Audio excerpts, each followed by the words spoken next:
Im Normalfall ist der Rheinfall etwas vom Schönsten, was Schaffhausen zu bieten hat.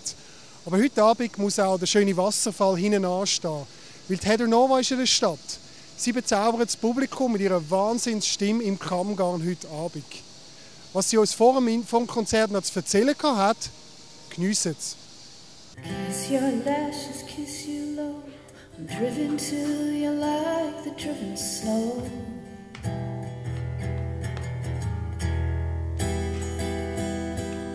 There's a place for us to lie. For every lover there's a piece of sky.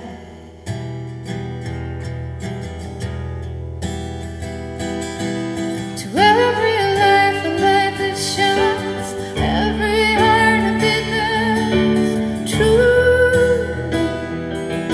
Well, welcome to the beautiful and sunny Switzerland. Your current album is almost 3 years old though, but it's called 300 Days at Sea. If you would ever end up being 300 days at sea, what kind of stuff would you bring on the boat to survive? Oh my gosh. Well, I spent a lot of time at sea as a kid. Lived on a boat, so I actually know what it's like to be a lot of days, maybe not 300. And those were the days before iPads and things like that, you know, that instant entertainment. And really that's when I started playing the guitar. And I listened to a lot of music, so again, that's probably what I take, and writing books. Okay. So that means you will play guitar for 300 days and write down stuff. Do you eat anything on this 300 days? Oh, do I eat anything? Yeah, of course, yeah. I take some good Swiss chocolate.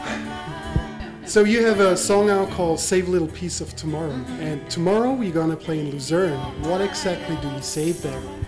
What do I save for tomorrow for Lucerne? My voice, hopefully. You know, we've been 33 gigs now into our tour, and happy to say we're all still healthy and we all still like each other. So, you know, we'll just save that good vibe for tomorrow for Lucerne.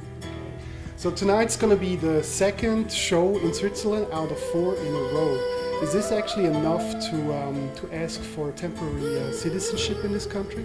You tell me. I don't know. I'm certainly enjoying it. We've been incredibly lucky with the weather. I had my son with me on tour for the first half of the tour, and he's 10, and he's still never seen snow. And so he was very upset that he was going home before Switzerland because he thought he was going to get to see snow here. But luckily I can tell him he's not missing the snow. But yeah. When you're in a country for that long, like in Switzerland, you're 4 days in Switzerland in a row, does that still feel like touring, or is it more like sightseeing and traveling? I feel almost it's like a guilty pleasure. Like it is a little bit like being on vacation in a way, because we have, you know, yesterday we had a day off in Baden, and I just got to go for this amazing walk along the river and try the thermal baths, and I thought, wait, is this okay that I'm enjoying it so much, you know?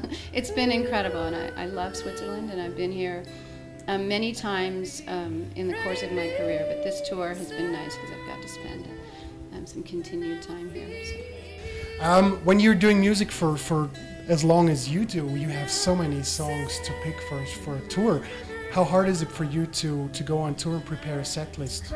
Yeah, it gets challenging the more albums you have, and I've done 8 studio albums now, so that's a lot of songs. I kind of choose a combination, my favorites and the favorites that I know people have, but also what's nice to play, and it depends on the kind of tour. Like this tour is an acoustic tour, it's just 2 of us on stage, and what's fun about that is taking the songs and arranging them in different kind of creative ways, and not just, you know, it's not just me with an acoustic guitar on stage. We use elements of, you know, little electronic effects and things like that, and we try to keep it really current as well as being stripped down.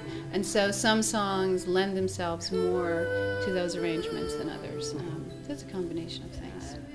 So do you rather stick with a defined set list for a tour, or do you like to play around night by night? You know, I actually stick with pretty much the same set list. I switch in a couple songs, but it's like you're creating a show, you know, and there's so many elements in that. The flow of the hour and a half that you're playing depends a lot on which songs go well together, and like I say, some of the arrangements, you know, we're playing like different instruments all during the show, so So yeah, I kind of create a show and stick with that for a tour. Social media is a very big thing these days. How do you use it personally, or how do you interact with your fans? Well, it took some getting used to. I never thought I'd use Twitter, but actually I quite like it because you can be you have to be kind of short and to the point. And so it's a nice way to just check in and let people know what's going on, and Facebook as well. You know, like I say, you can put up tonight's video or something, or photos, and people really appreciate that. I think they appreciate that communication directly with the artists. So. Well, we're already at the last question, which is the most easiest one because it happens every day. If you would ever meet an alien, how would you actually introduce yourself to that alien, and with which song and why? Oh, that's certainly a first. I've never had that question before. Which song? I don't know. Maybe "Walk This World," you know. And why? Maybe. Well, if it was a nice alien, maybe invite him to walk the world and see a little bit of it. This beautiful planet that we live on. Do you have any last message to your Swiss fans and all the aliens out there? Well, I certainly don't think of them as aliens. You know, just thanks for tuning in and listening, and I hope that you find something in my music that you connect with, and come to the shows. I promise you'll have a good time.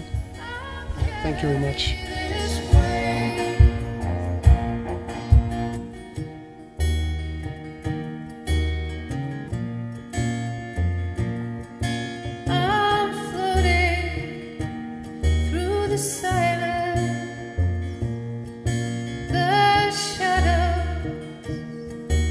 The